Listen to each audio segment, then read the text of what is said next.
The Pelicans were one of the most mysterious teams going into this NBA season. I mean, what do you make of a squad with two of the most talented players in the league, but whose overall roster has the depth of a puddle? No one knew how Boogie Cousins would settle into his first full season with the organization. I'm not wrong. No one knew how New Orleans would stack up in that very crowded middle pack of the Western Conference, where there's only a game and a half difference between the 5 seed and the 9th spot. Well, turns out we are getting some answers. Last night's win over Boston was the Pelicans' 4th in their last 5. And the second game in a row, Anthony Davis was just a flat-out baller. You know, the Celtics are still the top-rated defense in the NBA, but AD laid 45 points and 16 rebounds on them. Watch this. He's turning a shaky pass into a nice little spin, fadeaway, swish.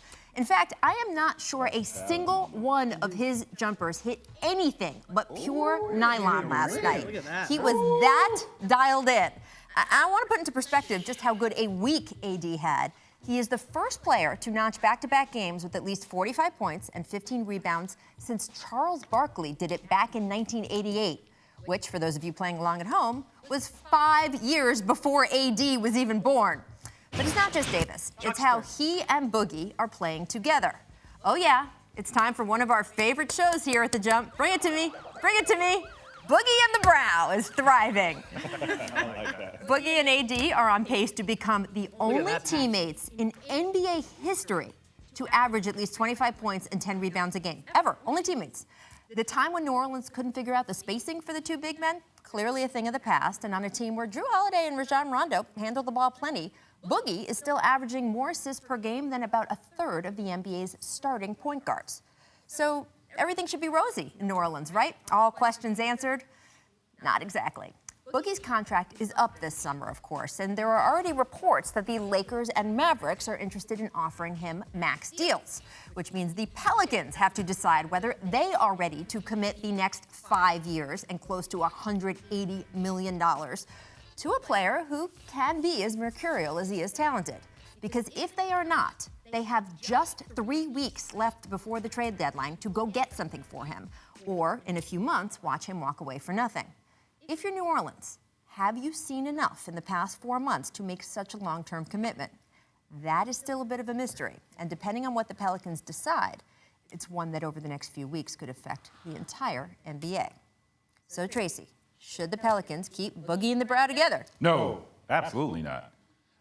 No, absolutely not, because I think with this roster, how are you going to go out and improve? If you sign Boogie to a max contract, you have AD on his max contract, you have Drew Holiday making $26 million a year, you can't improve this roster. With these two guys playing together, I love them playing together, but if you're going to hover around the 500 mark with two All-NBA, potentially first-team guys, there's no need to have these guys, no need to double down on these guys. I would trade one of these guys, get some valuable pieces to improve my roster. One of these guys, you would trade Cousins. No, I would think about if I could. He's actually not the only one I've heard go if I could get a commitment from Boogie. Is my mouth close enough to the floor for you? No, I want it to drop all the way down. Okay. If I can get a commitment from Boogie, I will look to trade AD. I think you're out of your mind. Why? I will look to trade AD because I feel I can get valuable assets to improve my roster. And I already have a legitimate big man that is just as dominant as AD. I'm afraid if I trade Boogie, I won't get that same value back from him. Well, that makes sense. Yes. But that's what I'm talking about. Why on earth would you trade the best young big person in the game? He's 24 years. I hate big man. Big person. 24 years old. He's having the big thing has always been durability. Durability. Is That's unbelievable. it's a big thing. I understand that, but I'm betting on Anthony Davis over DeMarcus Cousins for a whole bunch of reasons. Now, I will say this: Boogie's having a great year. He's having a phenomenal year. I have seen his numbers. He's up at the top of real plus minus, which is one of my favorite metrics. Anthony Davis is in the top 5 of player efficiency ratings. They're both having a fantastic year, but man, I just don't see how you walk away from a kid that we don't even know what the ceiling is. We know what it is with Boogie. And sometimes that ceiling gets a little crazy up there, Tracy. Yeah, but I mean, with the consistency of his health, I don't know. And that's a big, I always feel like he falls into that old saying of like you trade a dollar, you're only getting 4 quarters back. Like you're never going to get a player of his caliber back. Obviously, you would hope maybe you get a draft pick. You would hope that you would draft someone who may eventually turn into Anthony Davis. You have I mean, plenty that's of people that will be willing right. to try. The Boston's. I think Danny Ainge might be just listening to this discussion and flying down to New Orleans on the you basis of can't your keep them say-so. together, though. You can't keep them together. Well, you're right because of the numbers. I Yes. mean, they're $706,000 just below the cap. So this is interesting because they are having the most success That's they for have Bobby had. Marks, by the way. Our insider. Thank you, They're Bobby. having the most success they've had this last most recent run that they've had in a long time. This is a team that has not won a playoff series in 10 years.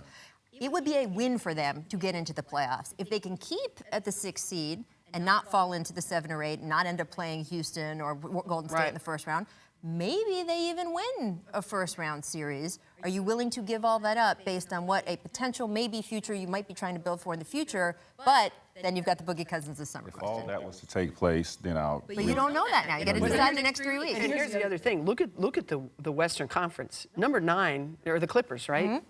What are they, 23 and 21? It's not that much different than this 6th place team you're talking about. One of these teams, Clippers, Portland, Denver, the Thunder, New Orleans, one of them is not making the playoffs, guys. Yeah, so I don't know. And it's interesting, of course, if Boogie gets traded, as I was saying, this is going to have a ripple effect. Wherever he goes could affect lots of other things. And let's both throw in this. conferences. If you're the Clippers and you're looking at the same kind of thing and you've got DeAndre Jordan in the final year of his deal, you've got similar decisions to make. Yeah.